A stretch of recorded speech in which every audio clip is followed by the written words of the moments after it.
kami akan terus berjalan mengawal ini. Kenapa? Jangan sampai 600 orang advokat di Jember, 600 lebih bahkan, dan hampir 2 juta penduduk Jember ini terlena dengan kelakuan mereka, dengan apa yang dilakukan oleh mereka.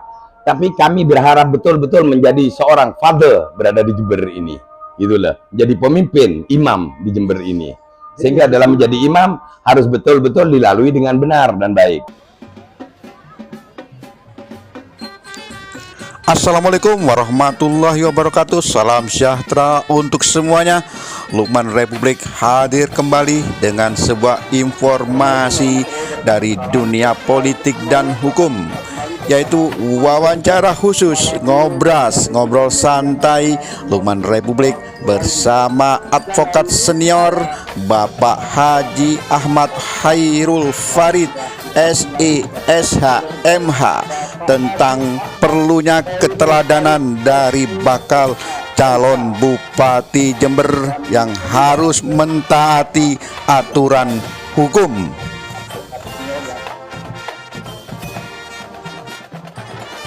Assalamualaikum warahmatullahi wabarakatuh. Salam sejahtera untuk semuanya. Selamat berjumpa kembali bersama Lukman Republik, Kepala Biro Kabupaten Jember Media Nasional Sinopsis.id. Siang hari ini saya bersama salah satu advokat yang sudah tidak asing lagi di Kabupaten Jember, yaitu Bapak Haji Ahmad Khairul Farid SISHMH. Nah, tujuan kami datang ke Bapak Haji Ahmad Farid selaku advokat senior yang ada di Kabupaten Jember ini, berbincang-bincang tentang permasalahan yang lagi viral kemarin, yaitu permasalahan salah satu bakal calon Bupati Kabupaten Jember, yang mana sudah diketahui bahwasanya bakal calon Bupati tersebut sampai saat ini masih terdaftar sebagai anggota DPRD Provinsi Jawa Timur. Assalamualaikum Bapak Haji Ahmad Farid. Waalaikumsalam warahmatullahi wabarakatuh. Alhamdulillah. Alhamdulillah, senantiasa bersyukur kehadirat Allah. Saya ingin ngobrol santai tentang permasalahan ini, salah satu bakal calon Bupati Jember yang mana statusnya masih sebagai anggota DPRD. Apa sih latar belakangnya? Saya sebagai salah satu rakyat di Jember yang bisa berpikir, melihat dan mendengar. Saya juga sebagai advokat yang menurut undang-undang sebagai penegak hukum, apalagi saya sebagai advokasi rakyat. Saya tidak mendiskreditkan seseorang, apalagi itu calon bupati yang akan menjadi pimpinan orang nomor 1 di Jember ini. Cuman sebelum itu terjadi, saya ingin meluruskan agar betul pemilihan umum, yaitu pilkada di Jember ini berjalan dengan damai, betul-betul dengan baik dan benar, sukses. Jadi untuk lancarnya ini, maka rel hukum yang telah ada itu harus ditaati oleh semuanya, baik itu penyelenggara, baik itu penegak hukum, rakyat, apalagi dari calon sendiri. Nah, begitu kami melihat di sana pada tanggal 28 Agustus 2024 itu muncul pendaftaran calon atas nama calon bupati dan wakil bupati Jember. Tetapi beliau itu masih tercantum sebagai anggota DPRD Provinsi Jawa Timur. Saya masih bersabar dan menunggu. Ternyata begitu hari Sabtu tanggal 31 Agustus 120 anggota DPRD Provinsi Jawa Timur dilantik berdasarkan SK Mendagri, tercantum lagi nama tersebut. Sehingga sesuai dengan undang-undang dan PKPU, saya koordinasi dengan Bawaslu dan KPU. Saya tidak disuruh siapa-siapa, saya cuma minta untuk menegakkan hukum. Sebelum verifikasi berakhir, sebelum pencalonan pada tanggal 22 September nanti ditentukan, harus ditegakkan hukum. Kalau memang belum syaratnya, silakan bagaimana menurut administrasi. Karena dalam pilkada ini ada pelanggaran, bahkan ada tindak pidananya. Sehingga sebelum itu terjadi, saya tidak menginginkan Jember ada seperti itu. Sehingga saya koordinasi dengan Bawaslu dan KPU. Kebetulan langsung di hadapan komisioner sendiri.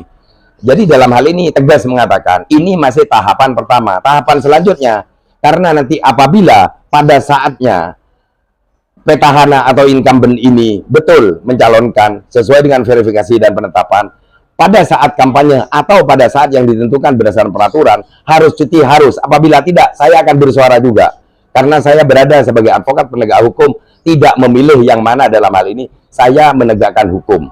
perkara nanti pilihan saya di mana, di balik bilik TPS. Jadi saya tidak ada suruhan siapa dan saya tidak melihat bahwa kekuatannya apa. Saya cuman sebelum terjadi saya mengingatkan semuanya, mari kawal pilkada ini dengan sebaik-baiknya, dibuat sedemikian rupa agar menjadi lancar, damai, sehingga menuju pada harapan kita sukses bersama. Itu aja harapan saya. Apakah ada konsekuensi hukum ketika bakal calon bupati ini tidak menyatakan mengundurkan diri dari anggota DPR? Apa ada konsekuensi hukum? Setiap hukum harus ada konsekuensi, ada tindakan, ada juga hukumannya. Sehingga apabila dia melanggar, maka ketegasan KPU yang saya minta dalam hal ini dikawal oleh Bawaslu, maka bisa didiskualifikasi, tidak diikutkan dalam pilkada ini. Ya, termasuk juga apabila nanti satu calon yang masih sekarang menjadi petahana, apabila tidak mengikuti, harus ada tindakan tegas dan berdasarkan hukum, yaitu undang-undang dan peraturan, harus ada dan pasti ada. Apabila itu tidak ada, maka kami akan bersuara keras. Kenapa? Masih ada DKPP, masih ada TUN, masih ada pengadilan. Kami akan terus berjalan mengawal ini. Kenapa? Jangan sampai 600 orang advokat di Jember, 600 lebih bahkan, dan hampir 2 juta penduduk Jember ini terlena dengan kelakuan mereka, dengan apa yang dilakukan oleh mereka. Tapi kami berharap betul-betul menjadi seorang father berada di Jember ini. Itulah, jadi pemimpin, imam di Jember ini. Sehingga dalam menjadi imam harus betul-betul dilalui dengan benar dan baik. Itulah. Jadi harus mengundurkan diri itu, ya? Bukan cuti, Pak, ya? Mengundurkan diri. Mengundurkan diri. Jadi ya? pengunduran diri, dan pengunduran diri disebut harus ada tanda terima aturannya. Sehingga dia tidak disebutkan lagi di dalam SK Mendagri itu, tidak dilantik lagi. Bukan masalah datang atau tidak datang dalam pelantikan, tetapi masih tercantum. Dengan tercantumnya masih. Seperti saya dicantumkan sebagai advokat. Sebelum saya mundurkan diri atau cuti, saya masih advokat. Walaupun saya tidak pegang perkara. Nah, jadi dalam hal ini bukan masalah datang tidak datang, tetapi pengunduran diri harus real. Dan kebetulan saya datang ke Bawaslu. Bawaslu menyatakan pernah melihat. Saya garis bawahi. Saya minta kalau ada suratnya mana. Dari tanggal 2 dan sekarang sudah tanggal 4 belum ada nunjukkan, bahkan kemarin saya nanyakan lagi belum ada nunjukkan. Jadi dia yang bilang melihat di mana suratnya. Tetapi saya juga konfirmasi pada KPU, dia akan verifikasi. Nah, konfirmasi dari DPRD Jawa Timur tidak ada surat itu.